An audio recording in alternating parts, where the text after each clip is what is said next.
লক্ষ্মীপুর ছোট মামদা গ্রান্টে জল প্রকল্পে ভয়াবহ দুর্নীতি। প্রকল্পে বরাদ্দ অর্থের পরিমাণ জানেন না বিধায়ক। ঠিকাদারকে সেফ প্যাকেজ দিতে ব্যস্ত সকলে। তদন্তের দাবি ভুক্তভোগী জনতার। শিলচর পিএইচি ডিভিশন 1-এর ভয়াবহ দুর্নীতি ইতিমধ্যেই তুলে ধরেছে বরাকবাণী নিউজ নেটওয়ার্ক এবং দৈনিক বরাকবাণী। গ্রাম কাছাড়ের বিভিন্ন প্রান্তে ডিভিশন 1-এর দুর্নীতির খবর প্রকাশ পাওয়ার পর সমালোচনায় মুখর হয়েছিলেন জেলার সচেতন মানুষ। তারা ডিভিশন 1-কে নানান বাক্যবাণী বিঁধেছেন। এবার শিলচর পিএইচি ডিভিশন 2-র আওতাধীন দুর্নীতি চলার তথ্য প্রকাশ্যে এলো। ভয়াবহ এই দুর্নীতি হয়েছে কাছাড়ের লক্ষ্মীপুরে। দুর্নীতির খবর হাতে আসার পর এ নিয়ে খোঁজ নিলে কে কি উত্তর দিয়েছেন, এ নিয়েই আজকের এই প্রতিবেদন। এবার জানা যাক ঠিক কি হয়েছে লক্ষ্মীপুরে। খবর অনুসারে লক্ষ্মীপুরের ছোট মামদা গ্রান্টে জল জীবন মিশনের আওতায় পানীয় জল প্রকল্পের কাজ হয়েছে। ঘরে ঘরে দেওয়া হয়েছে জল সরবরাহের পাইপলাইন, কিন্তু জল পাচ্ছেন না মানুষ। ঝোপঝাড়ে থাকা পাইপগুলো চোখে পড়ে মনে হয় যেন এগুলো ঝোপঝাড়ের শোভাবর্ধনেই করে চলেছে। স্থানীয় জনতার অভিযোগ, জল সরবরাহের পাইপলাইন না করে ঘরে ঘরে দেওয়া হয়েছিল জলের পাইপ।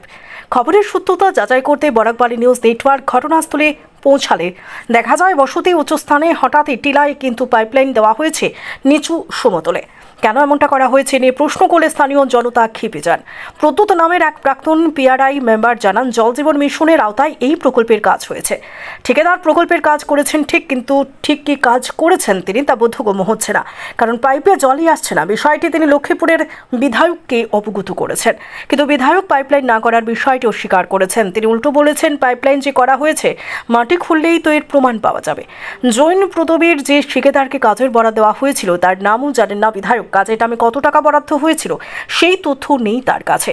তথ্য কি পাওয়া যাবে এই প্রশ্নে তিনি জানান, তথ্য জানার কোনো উপায় নেই। এদিকে প্রকল্পস্থলে লাগানো হয়নি কোনো তথ্য ফলকও। ছোট মামদা জিপির প্রাক্তন সভাপতি রাজেশ দাসের কাছে এ নিয়ে জানতে চাইলে তিনি কোনো বিতর্কে যেতে নারাজ।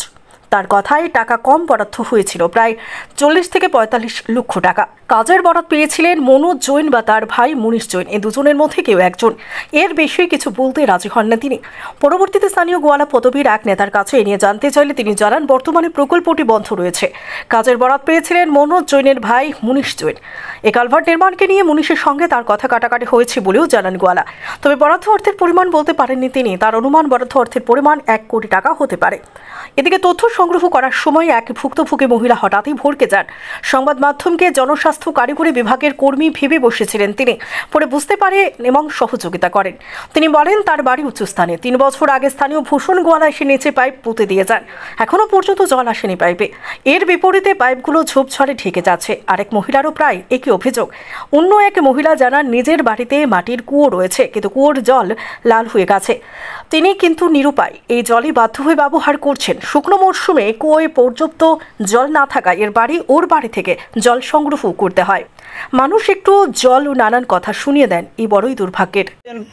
এই পাইপ লাগাইয়া দেওয়া হয়েছে, জলুর পাইন নেই। এটা কবে থেকে লাগাইছে? কেন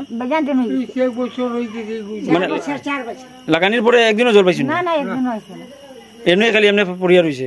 কে লাগাইছে এটা? ভূষণ গোয়ালা। হে লোকাল মানুষ নেই।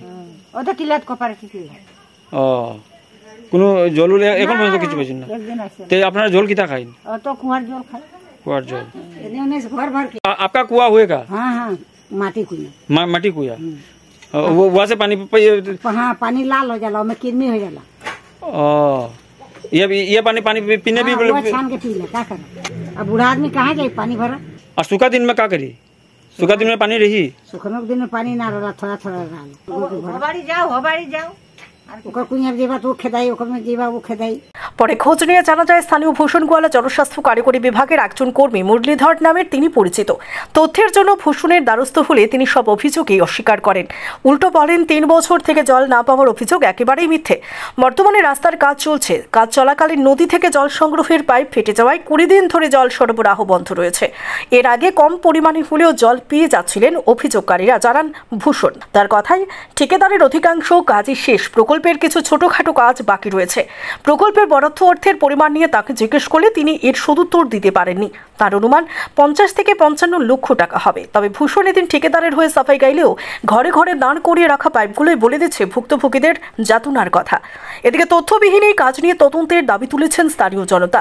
জনতার প্রশ্ন, কাজের নামে সরকার অর্থ বরাদ্দ করলো, মানুষ উপকৃত হলেন না, তাহলে এই অর্থ গেল কোথায়? এর তদন্ত হওয়া জরুরি। এবার প্রশ্ন হলো, কে নেবে তদন্তের দায়ভার? কারণ 2021 বিধানসভা নির্বাচনের পর লক্ষ্মীপুর শহরের ফুলের তলে পানীয় জল প্রকল্পের ঠিকাদার তথ্যবিহীন লক্ষ লক্ষ টাকার কাজ দেখালেও সমস্যা যে তিমিরে ছিল সেই তিমিরেই রয়ে গেছে।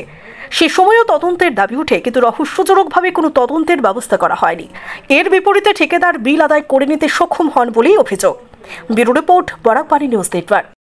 ছোটমন্দা যে পিএইচইটা আছে, এটা যে জেএমের কাম হয়েছে মনে হয়, কাজ তো হয়েছে, যে জল জীবন মিশনের কাম হয়েছে, এটা কত টাকা অ্যামাউন্ট মানে জানা আছে আপনার? এটা তো আমি জানি না। আচ্ছা, তো এটার কাজ হওয়ার পরে জলুল পায়নি মানুষ? আপনার ওয়ার্ডে আপনি তো মেম্বার আসলে কেন আপনার ওয়ার্ডে? এখানে তো পাইপ অলরেডি লাগানো আছে। আচ্ছা, পাইপ তো লাগাই দিছে, কাজও কন্ট্রাক্টরে করাই দিছে, পিএইচিও সব কিছু রেডি আছে, কিন্তু এখন কিছু রাস্তা নতুন হয়েছে, তো এখানে পিএইচি ভাঙা ভাঙি পাইপ হয়েছে, জলের কানেকশনটা এখন ঠিক হয়েছে না, ঠিক এখন লাগানি কাজটা তো হয়। ইও কি আপনার ঘরে ঘরে মানুষের হাইড্রেন দেওয়া হয়েছে? হাইড্রেন তো যেদিকে পিএইচি গেছে এইদিকে তো সবের ঘরে দেখছি দেওয়া আছে, মানে পাইপ যেদিকে গেছে। তো একটা কমপ্লেন যেটা পাইলাম বলে নিচে কোনো পাইপও পাওয়া গেছে না, পাইপিং এর কাজও হয়েছে না বলে? পিএইচির ওই যে রাস্তার নিচে যে আপনি পুড়িয়ে দেখুন পাইপ আছে। আচ্ছা, এখন জল পাইরা নি আপনার যে এরিয়াটা, আপনার এরিয়া জল জানি তো বর্তমানে জলটা পড়ে না, বর্তমানে জল পড়ে না, কিন্তু আমরা এমএলএ স্যারে কইছি, আর কন্ট্রাক্টরের লগে টাইম মারছেন, কন্ট্রাক্টরে ও এমএলএ স্যারে কইছে কন্ট্রাক্টরে অতি শীঘ্র মানুষ জল পাইব, অতি জল মানে শীঘ্র জল পাইব। কন্ট্রাক্টর কে চিনুন আপনি? না, এটা চিনি না, কিছু চিনেন।